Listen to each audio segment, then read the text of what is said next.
बिस्मिल्लाहिर्रहमानिर्रहीम। माँ जल्दी करो ना, बहुत तेज भूख लगी है। हाँ माँ जल्दी करो ना, पेट में चूहे छलांगे मार रहे हैं। अरे ला तो रही हूँ, सारा दिन बस माँ की ही जान खाते रहो। अरे माँ परेशान क्यों होती हो? भैया की शादी के बाद भाभी आ जाएगी, फिर तो तुम्हें आराम ही आराम हो जाएगा। अच्छा भाभी क्यों, तू नहीं करेगा शादी?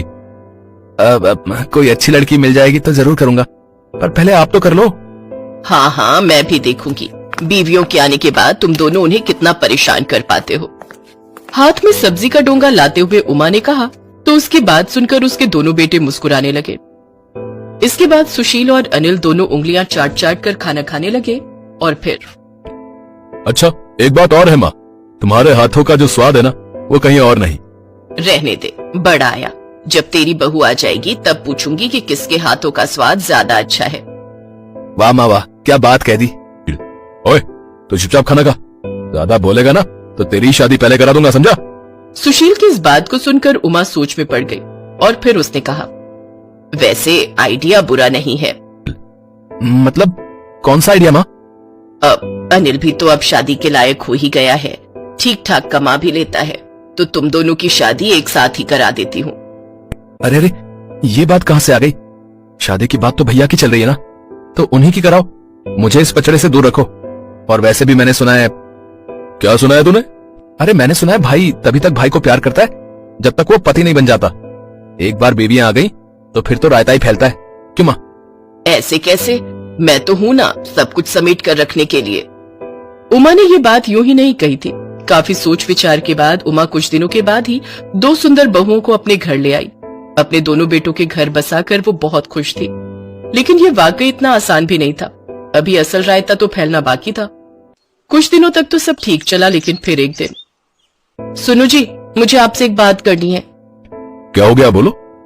अरे वो अनीता, वो तो बहुत ही फिजूल खर्च कर रही है। मतलब ऐसा क्या कर दिया उसने? जब देखो खाने में पनीर, चाप, मुर्गा, बस यही सब बनाती रहती है। हाँ तो क्या हो गया?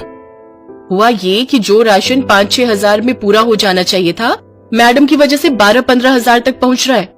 ऐसे ही चलता रहा तो हम तो सड़क पर आ जाएंगे। अपनी पत्नी सुनीता की बात सुनकर सुशील भी सोच में पड़ गया। मगर ये कहानी सिर्फ इसी कमरे में नहीं चल रही थी, बल्कि दूसरे कमरे में भी यही हाल था। छोटे भाई अनिल की पत्नी अनीता भी उससे अपनी जेठानी की शिकायत कर रही थी। देखो जी ऐसे नहीं चलेगा, मैं कह देती हूँ। पर हुआ क्या? तुम्हारी भाभी भिखारियों के खानदान से है क्या? अरे ऐसे क्यों बोल रही हो? सारा दिन बस दाल, चावल, पोहा, खिचड़ी यही सब बनाती रहती है। अरे 4 दिन की जिंदगी है और सिर्फ 3 टाइम खाना है, तो कुछ अच्छा तो खाओ। कुल मिलाकर दोनों तरफ एक सी हालत थी। सुनीता को उसकी देवरानी अनीता बहुत खर्चीली लगती थी, तो वहीं अनीता को अपनी जेठानी सुनीता एक नंबर की कंजूस लगती थी। धीरे धीरे ये लड़ाई शिकायतों से बढ़कर हर रोज के झगड़ों और फिर तू तड़ाक पर आ गई। आखिरकार उमा ने परेशान होकर घर की रसोई का बंटवारा कर दिया। दोनों बहुओं के चूल्हे, राशन, यहाँ तक कि मसालों के डिब्बे तक अलग अलग हो गए। दोनों बहुएं अलग अलग वक्त पर खाना बनाने लगी और रसोई के इस बंटवारे के साथ ही दोनों भाइयों ने भी आपस में बातचीत करना बिल्कुल बंद कर दिया। हालांकि दोनों बहुएं अब बहुत खुश थी। अब सब बढ़िया है, जो खाना है खाओ, किसी की रोक टोक नहीं। अब मजा आएगा, जब ये ऊट पटांग खाकर पेट खराब होगा ना तब पता चलेगा। दूसरी तरफ उमा इस सब से बिल्कुल खुश नहीं थी। वो बस इसी सोच में डूबी रहती कि आखिर कैसे दोनों बहुओं में सुलह हो और घर की रसोई फिर से एक हो जाए। और तभी उमा को एक आइडिया आया। जिस वक्त रसोई में कोई नहीं था, तभी उमा चुपचाप रसोई में गई और अनीता के आटे के डिब्बे में से ढेर सारा आटा निकाल लिया। फिर मौका देखकर अनीता के सिलेंडर का पाइप निकालकर काफी सारी गैस खिड़की से बाहर उड़ा दी। उमा हर रोज ऐसा ही करने लगी। कभी वो दाल निकाल लेती तो कभी किसी के चावल कम कर देती। इस वजह से दोनों बहुओं का राशन बहुत जल्दी खत्म होने लगा। दोनों भाइयों पर दुगना खर्च पड़ने लगा। और तब एक दिन, अरे यार अनीता, कहाँ से लाऊं इतने पैसे?